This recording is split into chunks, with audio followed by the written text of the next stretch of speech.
Imagine this. 2,500 years ago, a man in Babylon wrote down the exact year that the Messiah would appear in Jerusalem.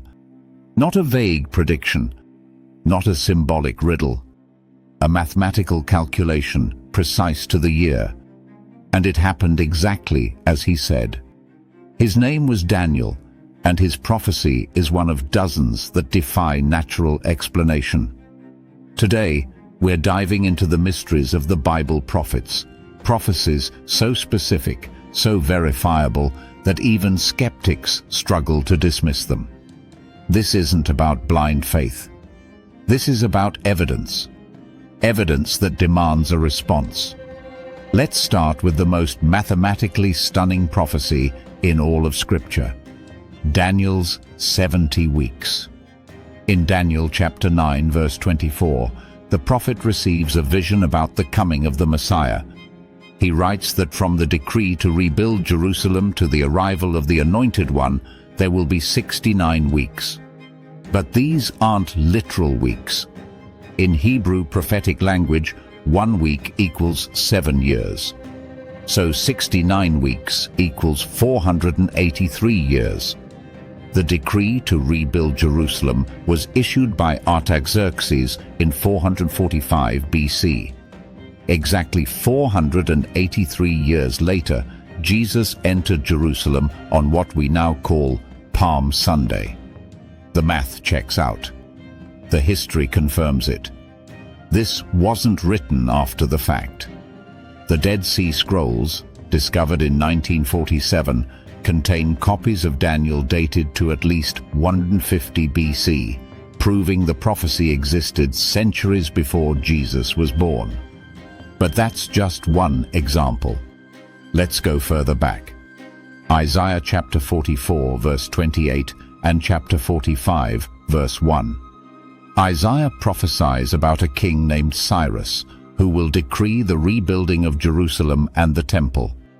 Here's the problem. Isaiah wrote this around 700 BC. Cyrus the Great didn't come to power until 539 BC, 150 years later. Isaiah named him by name a century and a half before he was born. And when Cyrus conquered Babylon, he issued a decree allowing the Jews to return and rebuild, exactly as Isaiah predicted. We even have archaeological evidence. The Cyrus Cylinder, discovered in 1879, confirms that Cyrus made this decree. Critics say Isaiah must have been written after the fact, but there's no manuscript evidence to support that claim. The prophecy stands. Now, let's talk about Jesus. In Matthew chapter 24, Jesus is standing outside the temple in Jerusalem, a magnificent structure covered in gold and marble, one of the wonders of the ancient world. His disciples are marveling at its beauty. And Jesus says, "Do you see all these things? Truly I tell you, not one stone here will be left on another. Every one will be thrown down." This was outrageous. The temple was the center of Jewish life. It was fortified, guarded, sacred. No one could imagine its destruction. But in 70 AD, exactly 40 years after Jesus spoke those words, the Roman army, led by Titus, besieged Jerusalem. The city fell, the temple burned, and Roman soldiers, under orders, dismantled it stone by stone, scraping the gold that had melted between the cracks. The Jewish historian Josephus, who witnessed the event, documented it in detail. Jesus predicted it decades before it happened. There's no way to explain that naturally. But perhaps the most astonishing prophecy of all is found in Ezekiel chapter 37. Ezekiel has a vision of a valley full of dry bones. God tells him that these bones represent the nation of Israel, dead, scattered, hopeless. But then God says, "I will bring you back from the nations and gather you from all the countries, and I will bring you back into your own land." For 2,000 years, this seemed impossible. Israel was destroyed in 70 AD. The Jewish people were scattered across the globe. They had no homeland, no government, no military. But on May 14, 1948, against all odds, the modern state of Israel was reborn. In one day. After 2 millennia. Ezekiel saw it coming. He wrote it down. And it happened. Now, some will say these are coincidences.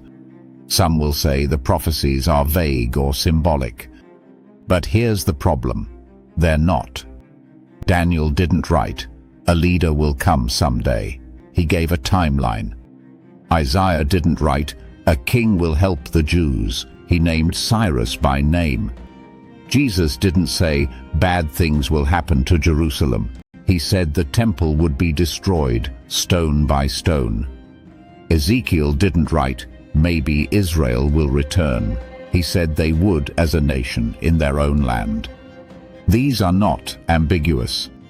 They are specific, verifiable, and historically documented. And here's what critics can't explain. No other religious text in history has this kind of prophetic accuracy. Not the Quran, not the Book of Mormon, not the writings of Nostradamus or any other so-called prophet. The Bible stands alone. Why? Because the prophets weren't guessing.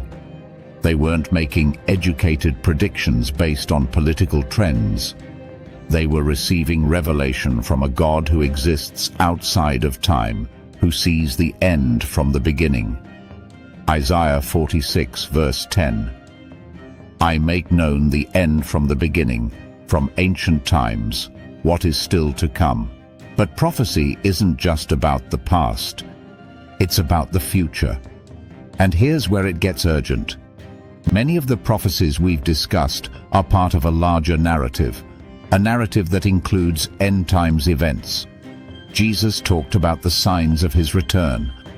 Paul wrote about a coming apostasy. Revelation describes a final conflict and the establishment of God's eternal kingdom. Some of these prophecies are unfolding right now. Israel's existence as a nation, the alignment of global powers, the increase in knowledge and technology that Daniel predicted, wars and rumors of wars, deception in the church. We are living in prophetic times. So what does this mean for you? It means the Bible is not just an ancient book. It's a living, breathing testimony to the existence of a God who knows the future because he controls it. It means that if the prophets were right about Babylon, about Cyrus, about Jerusalem, about Israel, then they're also right about judgment, about salvation, about the return of Christ. You can't cherry-pick prophecy. If Daniel was right, then his prophecies about the end times are also true. If Jesus accurately predicted the fall of Jerusalem, then his warnings about eternity are also accurate. Here's the bottom line. The mysteries of the Bible prophets aren't mysteries at all. They're evidence. Evidence of divine authorship. Evidence of a God who speaks and acts in history. Evidence that demands a response. You can ignore it. You can dismiss it. Or you can do what the evidence leads you to do, trust the God who revealed it. Because if he was faithful to fulfill every prophecy about the past, you can trust him with your future. If this video challenged the way you see Scripture, hit the like button. Subscribe to Biblical Chronicles for more content that digs into the evidence behind the faith. And leave a comment. What prophecy convinced you? Or if you're skeptical, what questions do you still have? Let's discuss. Let's reason together. Because the prophets spoke, history listened. And the question is, will you?